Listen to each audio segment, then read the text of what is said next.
آپ صلی اللہ علیہ وسلم کی زندگی میں ہمیں کون سی ایسی چیزیں ہیں جو سیکھنے کو ملتی ہیں جس سے میاں اور بیوی یہ ریلیشن ہے، اتنا خوبصورت رشتہ ہے، کس طریقے سے محبت پیدا ہو اور چھوٹے چھوٹے جو مسائل پیدا ہوتے ہیں ان کو آپ صلی اللہ علیہ وسلم کی سیرت کی روشنی میں کس طریقے سے آپ نے حل کیے وہ مسائل؟ آپ اگر رہنمائی فرمائیں اس معاملے میں۔ یہ نبی صلی اللہ علیہ وسلم کی زندگی اور صحابہ کرام کی زندگیوں میں یہ چیز نمایاں ہے۔ آپ صلی اللہ علیہ وسلم نے یہ جو بعض باتیں ہوتی ہیں نا بیوی کی طرف سے وہ اگنور کی ہوئی ہے۔ ٹھیک ہے۔ اچھا یعنی دیکھو ایک دفعہ ایسے ہوا، نبی صلی اللہ علیہ وسلم عائشہ رضی اللہ تعالیٰ عنہ کے گھر تھے، مہمان بھی آئے ہوئے تھے، تو دوسری بیگم نے کوئی کھانے کی چیز بھیجی تو خادمہ کے ہاتھ پہ وہ بھیج کے، تو عائشہ رضی اللہ تعالیٰ عنہ کو یہ برا لگا کہ آپ صلی اللہ علیہ وسلم میرے گھر میں ہیں اور یہاں پر مہمان تشریف فرما ہے اور میں کیا نہیں تیاری کر سکتی کہ وہاں کی طرف سے بھی کھانا آ رہا ہے۔ تو انہوں نے نا وہ خادمہ کے ہاتھ پہ ایسے ہاتھ مارا، اس پلیٹ گر گیا، ٹوٹ گیا۔ تو اللہ کے نبی صلی اللہ علیہ وسلم نے وہ کھانا جو تھا نا وہ چونکہ ٹھوس سی چیز تھی تو وہ اٹھا کے کیا کیا، دوسرے پلیٹ میں ڈالا اور جو ہے اس خادمہ کو عائشہ کے گھر سے پلیٹ دے کے واپس بھیج دیا اور یہ کہہ دیا کہ غارت امکم، آپ کی والدہ کو غیرت آ گئی کہ میرے گھر میں ہیں اللہ کے نبی صلی اللہ علیہ وسلم تو آپ کی طرف سے کھانا آ رہا ہے۔ آپ نے اس کو اگنور کیا، لیکن جو تبادلہ ہو سکتا تھا چیزوں کا، اس چیز کی نقصان ہو گئی، وہ پلیٹ ان کو دلوا دی۔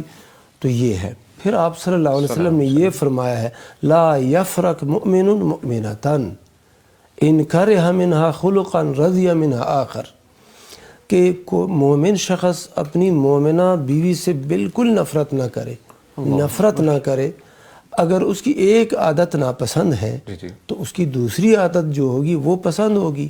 یعنی مقصد کیا ہے؟ مقصد یہ ہے کہ ان چیزوں کی طرف توجہ دو جو کہ اچھی ہیں بیوی کے اندر، وہ اس کی اچھائی کو، اس کی خدمت کو، آپ کے احترام کو، اور اسی طرح گھر کے اندر خدمت، اور پھر آپ کی اولاد کی وہ خدمت کر رہی ہے، سنبھال رہی ہے، ان چیزوں کی طرف دیکھو۔ اگر کہیں پر اس کی ایسی زبان کی تیزی وغیرہ آ جاتی ہے تو برداشت کرو، کوئی مسئلہ نہیں ہے۔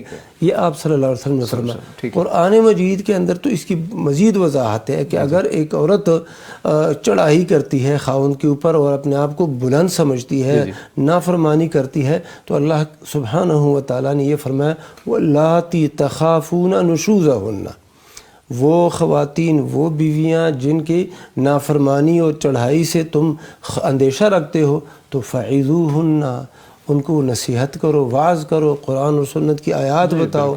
اچھا پھر کیا کرو؟ وَاهْجُرُوهُنَّ فِي الْمَضَاجِعِ، جو لیٹنے کی جگہ ہے نا بستر الگ کر دو، بیڈ پہ ان کے ساتھ مت سو جاؤ، اپنا بستر الگ کر دو، نیچے سو جاؤ، اس سے بھی عورت کو نصیحت ہو جاتی ہے۔ تیسری صورت یہ ہے کہ وَضْرِبُوهُنَّ، پھر ان کو تھوڑا سا ضرب بھی لگاؤ۔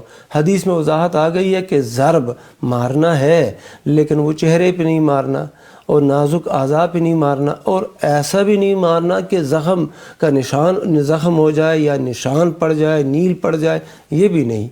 ایک صورت اور ہے، اگر اس سے بھی نہ عورت کی بات یعنی عورت نہیں سمجھی تو پھر اللہ سبحانہ و تعالیٰ نے ایک اور طریقہ بتایا ہے فَبْعَثُوا، بھیج دو تم ایک حکم عورت کی جانب سے، منصف پنچ جو جرگے والا ہوتا ہے وہ عورت کے خاندان سے، ایک مرد کے خاندان سے، وہ ان کے سامنے یہ مسئلہ پیش کرو اور پھر اس طریقے کے ساتھ وہ جو فیصلہ کریں وہ قبول کرو۔ اگر یہ بھی نہیں ہے پھر آخری حل جدائی ہے جسے طلاق کہا جاتا ہے۔ بہت شکریہ مفتی صاحب۔